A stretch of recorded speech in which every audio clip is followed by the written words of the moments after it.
Alors, votre coup de cœur. C'est pour la SNCF. Ah. Parce que la SNCF a décidé... Il y a un train qui arrive à l'heure? Ah non.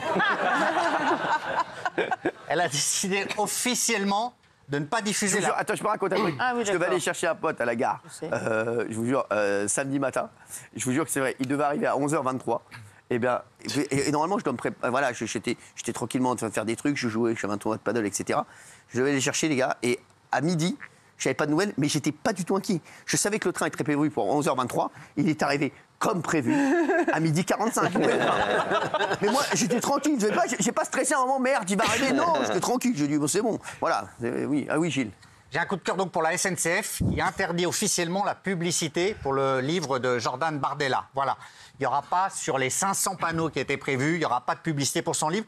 Moi, je trouve ça très bien parce que tout simplement, le visuel a été considéré comme contrevenant au principe de neutralité. On peut voir le visuel, s'il vous plaît? Parce que j'espère qu'on l'a, le visuel. Voilà. Visuel du livre. Le visuel, c'est... Le visuel du livre. Un portrait de... Oui, mais on va le trouver, si. Voilà. Un portrait de Monsieur Bardella. C'est un texte, en fait. Voilà. Et le titre du livre, ce que je cherche. Et pour la SNCF, ce n'est pas une bio, c'est un programme politique. Voilà, c'est donc ça contrevient au principe de neutralité. Donc c'est interdit. Les syndicats l'avaient demandé et moi je suis très content que ce soit interdit. Voilà. Pas parce que c'est Monsieur Bardella. On l'a pris sur le site de Jean-Marc Morny. On a pris sur le site de Jean-Marc Morny parce que voilà, comme ça on l'a parce qu'en fait on n'a pas le droit de le mettre en plein pot par ici. Alors, Gilles Verdez, vous avez parlé pendant 2 heures, je ne sais même pas ce que vous avez dit. La seule chose que je retiens qui est complètement fausse une fois de plus, c'est qu'il a dit un truc qui est quand même... Et il nous prend vraiment pour des raloufs. Non mais il nous prend pour des jambons total. Si ça avait été Jean-Luc Mélenchon, Gilles Verdez, ça aurait été votre coup de gueule. Et je vais vous dire... Est-ce que ça aurait été votre coup de gueule si ça avait été Jean-Luc Mélenchon? Oui, parce que pour moi... Merci, c'est bon. Parce que pour moi, Jordan Bardella... Merci Jules, c'est bon, fini. Non mais je vais dire un truc qui va sans doute faire beaucoup de mal à Gilles Verdez. Oh, ça m'étonnerait. Ah non, mais il a l'habitude. C'est le meilleur ami et le meilleur allié de Jordan Bardella. C'est-à-dire que grâce à des propos comme ceux que vous venez de tenir, Monsieur Verdez, Jordan Bardella, il va vendre des milliers de livres. Il va vendre des dizaines de milliers de livres parce que le livre, il n'est même pas encore sorti. Il sort le samedi 9 novembre. Et grâce à vous, ce soir, on parle de ce sujet-là. Il y a des gens qui vont aller acheter sur Amazon, qui vont précommander le livre de Jordan Bardella. Et finalement...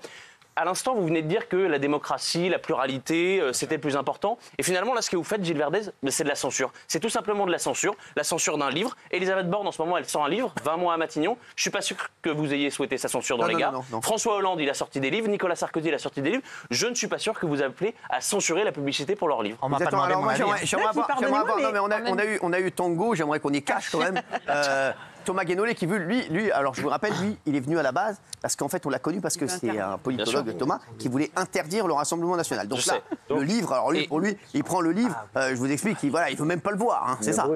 Moi, je suis très content qu'il n'y ait pas de publicité à la SNCF pour ce livre, qui est le livre du président d'un parti d'extrême droite.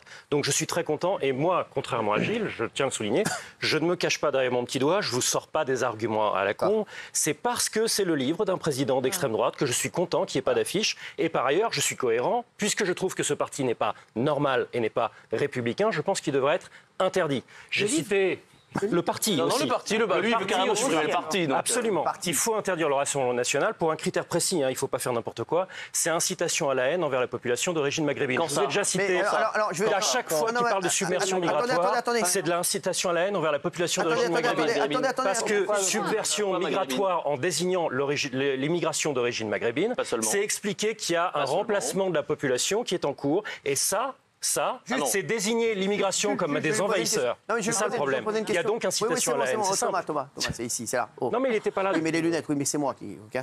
Ok, c'est là. Je suis là, tout va bien. Ici. Oui, j'ai compris. Il a compris. Il a compris. Alors, dans ce cas-là, d'accord pour le Rassemblement national, puisque on va aller au bout de votre truc. D'accord. Comment vous faites pour la France insoumise qui a des propos antisémites? Alors, récent. C'est pas pareil. Récent. Pas pareil, des propos antisémites de la France insoumise. Oui, mais ça vous dérange pas? Vous pouvez m'en citer? Allez-y. Mais le problème, c'est que tu joues au con. Excuse-moi, tu joues au con. Est-ce que vous pouvez... J'espère un livre et j'espère que j'aurai ma pub à la SNCF. Allez-y. Non, mais dans ce cas-là, je le collaborateur parlementaire de Ercilia Soudet dit qu'il faut une intifada à Paris. C'est quoi? C'est de l'antisémitisme pour vous de pas appeler à l'intifada? Oui, c'est une incitation. C'est une incitation. Mais vous confondez tout, en fait. Vous avez des problèmes de repères ou de formation, je sais pas quoi. Ici. Ok, mais en fait, il m'interpelle, je réponds. Oui, mais non, mais c'est pas à moi qu'il faut répondre. Ah, ok, donc quand vous me parlez, je réponds à lui, mais c'est Non, mais il fait ce qu'il veut. Il fait ce qu'il veut, lui, c'est un de mes chouchous. Donc, c'est comme Divisio, en fait. Ah ouais, non, mais c'est ça. C'est marrant, ils ont des points communs. C'est un chouchou, donc lui, il fait ce qu'il veut. Idéologie, mon Dieu. Il peut monter sur la table et danser le tirtaki, c'est bon. Ah, merci. Ok. Je vous le dis. Ne donnez pas envie, Cyril. Il fait ce qu'il veut. Il fait ce qu'il veut, Jules. Il y a Elbron Pivet qui va camper à Tel Aviv, par exemple. Un antisémitisme résiduel, non? C'est pas problématique. Bonne question. C'est vrai que c'est minimum limite et que ça mériterait une sanction sur Jean-Luc Mélenchon, c'est vrai. Le Hamas mène une action légitime. Comment? Le Hamas mène une action légitime. Ça, j'ai un problème avec ça, effectivement. Mais c'est pas. Non, attends. Mais c'est pas de l'antisémitisme en soi. Thomas, au débeauté, on c'est pas. Non. Attends. C'est des sujets sérieux. On va pas faire n'importe quoi. Non. Quand le Hamas, c'est pas ce que je dis. C'est que quand vous dites. C'est pas ce que je dis. C'est que quand vous dites, est-ce que la phrase le Hamas mène une action de résistance légitime pose un problème ou pas, c'est pas un problème d'antisémitisme que ça pose. Ça pose le problème de faire l'apologie du terrorisme. Et de la même manière, c'est pas le même sujet. Arrêtez de qualifier d'antisémitisme tout et n'importe quoi. Vous nuisez à la cause de la lutte contre c'est dangereux. Réservez la qualification d'antisémitisme à l'antisémitisme. Thomas Guénolé, c'est bon, on vous a entendu, on n'en peut plus là. Mais faites gaffe. On a eu notre dose à 19h35 de Thomas Guénolé. C'est la première fois qu'on a notre dose aussitôt. On n'en peut plus déjà. Non mais j'imagine les téléspectateurs en PLS, ils se sont dit on a attendu tout le week-end et là on arrive.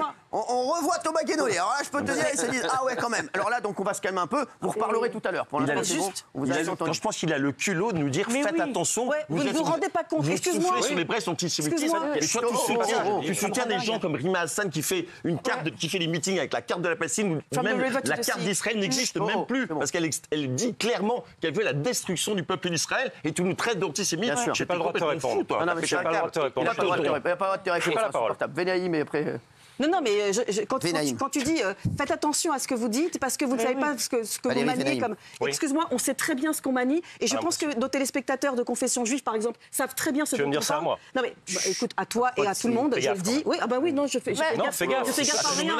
Je fais gaffe à rien, en fait. Non, je fais gaffe à rien parce que l'antisémitisme a bondi en France aujourd'hui. Donc je fais gaffe à rien de ce que je dis. Tu me menaces pas en me disant fais gaffe.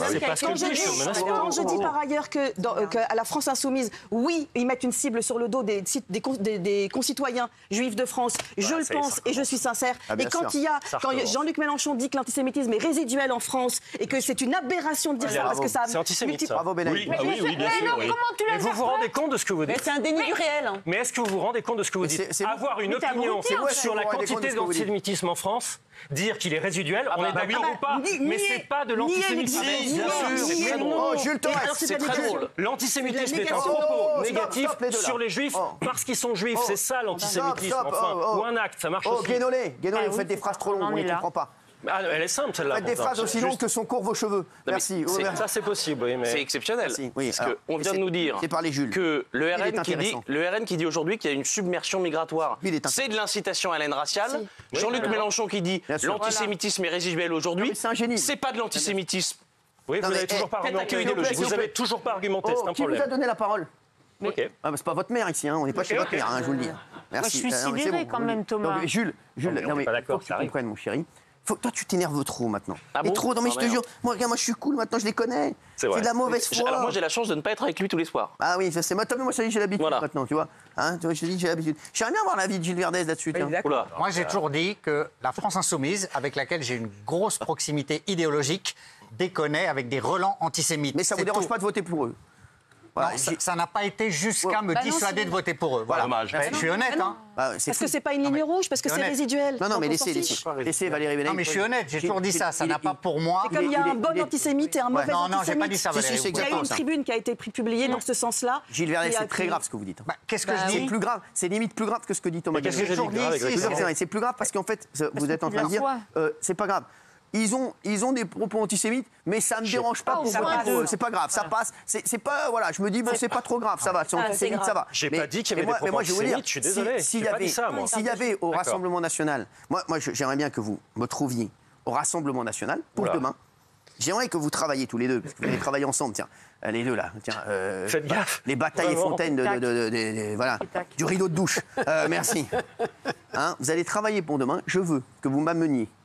Là, sur les 6 derniers mois, la dernière année. Ah, bah oui, forcément. Si, sur la dernière année, vous n'allez pas me sortir Jean-Marie Le Pen d'Adien. Non, mais. C'est bon, c'est bon. Calme-toi un peu là, c'est bon.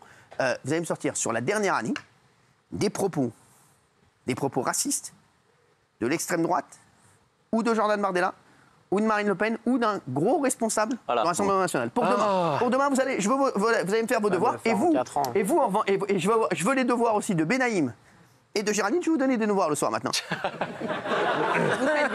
Vous allez me sortir toutes les deux.